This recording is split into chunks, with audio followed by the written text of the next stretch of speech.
Alright guys, in section 6.3, we're going to get to discuss and help you understand what a differential equation is.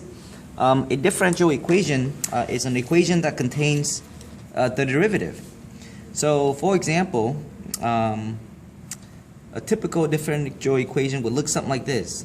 dy over dx, so that's the derivative of some y function, equals to, let's say, 2x. Alright? This would be a differential equation. It's the equation that contains the derivative. Now, to solve a differential equation means to find the original function. In other words, to find the antiderivative of that. And that's what it means by solving that. The process of solving it is called finding the antiderivative. Okay? But when we find the antiderivative, we find pretty much all the possible function whose derivative is 2x. Okay? So in our particular solution, in our example, a particular solution to this would be the function y equals to x squared plus c. That would be a particular solution, because when you take the derivative of any function for any of this function for any c value, you get 2x.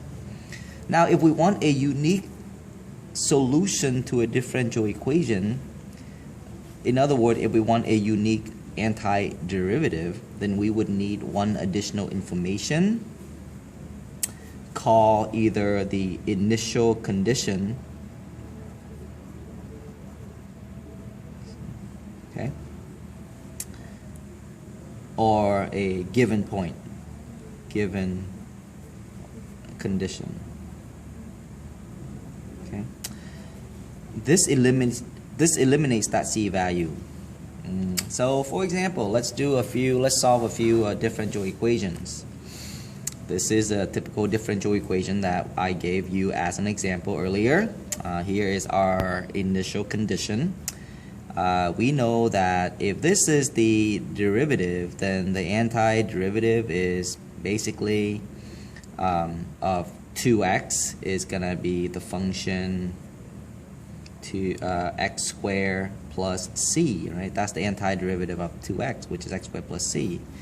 Given that y of 1 equals to 5, so this is a given condition. So what we do is we replace 5 for the letter y, and we replace x for the letter 1, and we solve for c, and c comes out to be 4.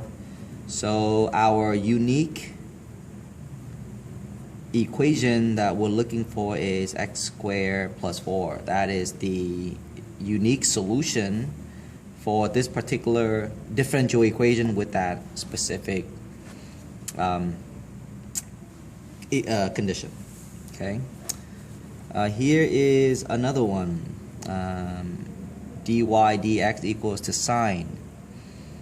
First, I want to find the particular solution. So we call this particular solution. Particular solution, another word for that is general solution. And the general solution is what? Y equals to negative cosine of x plus c. So again, it's kind of like finding the antiderivative of that.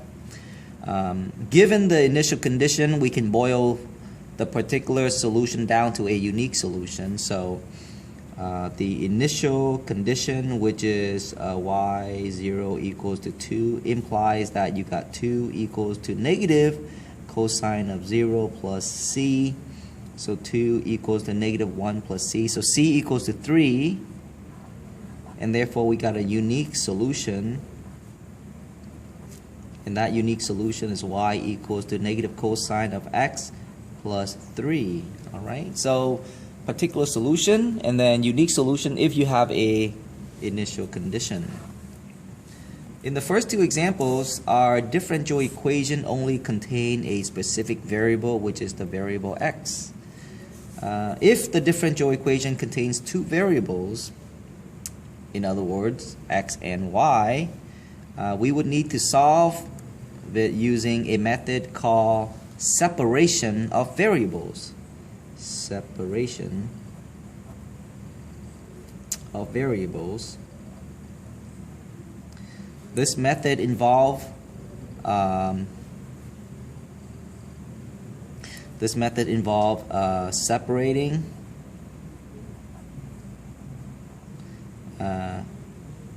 the variables, then integrate both sides. So let me show you two specific examples. This is a differential equation where it involves x's and y. So the first thing I'm going to do is I am going to separate the variables. So I'm gonna go ahead and put anything that involve x's on the right side and anything that involve y on the left side. First thing I'm gonna do is I'm gonna multiply everything by dx so that I can get rid of dx on the left side and introduce a dx on the right side.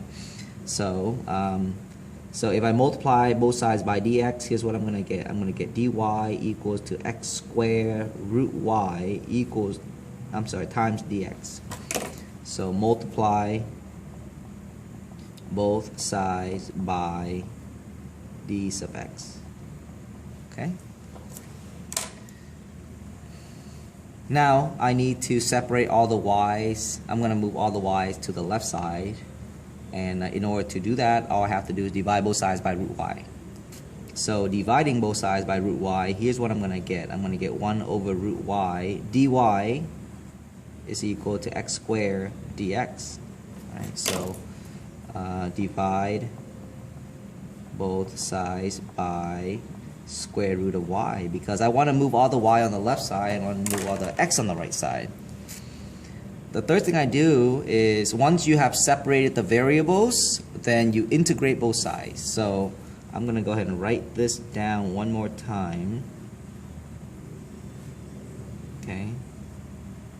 And I want to go ahead and integrate both sides. So I'm going to integrate the left side and integrate the right side. Integrate both sides. All right. The integration of the left side, remember that this is y to the negative 1/2. So once you integrate it, you're really adding 1. So y to the negative 1/2 plus 1 is 1/2. And then divide that by 1/2, but dividing it by 1/2 is multiplying it by 2. X to the third over 3. Over 3 is 1/3.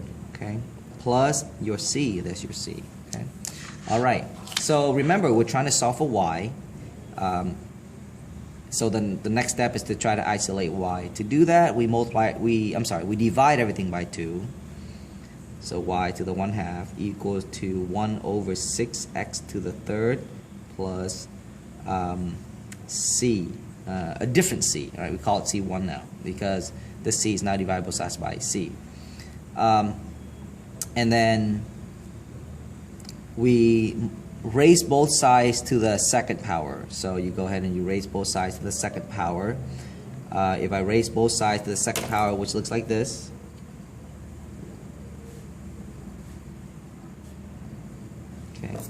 then I have y, which is equal to 1 over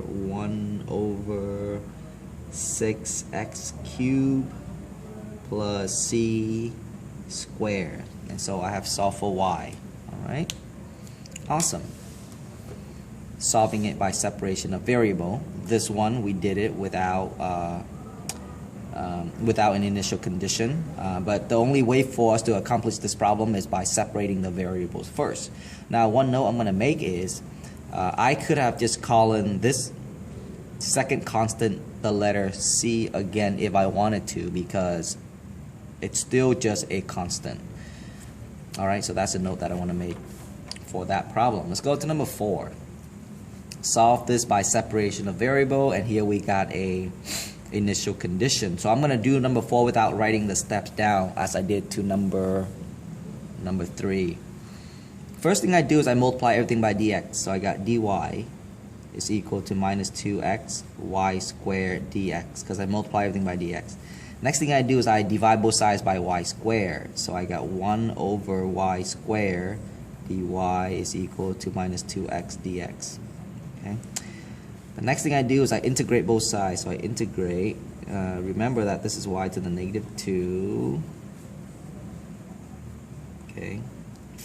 Integrating this side, I get y to the first power, right? Because you add 1, divided by 1.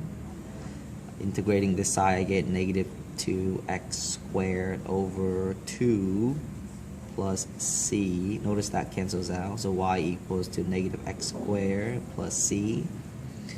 Using our initial condition, we plug it in. So this is a particular solution. Okay. So now using our initial condition, we know that y is 0.25, x is 1 plus c. So c is going to come out to be 1.25. All right. Once we find c, then we have a unique solution. So here's our unique solution. It is y equals to negative x squared plus 1.25. There you go. Solving differential equations. I will see you guys tomorrow.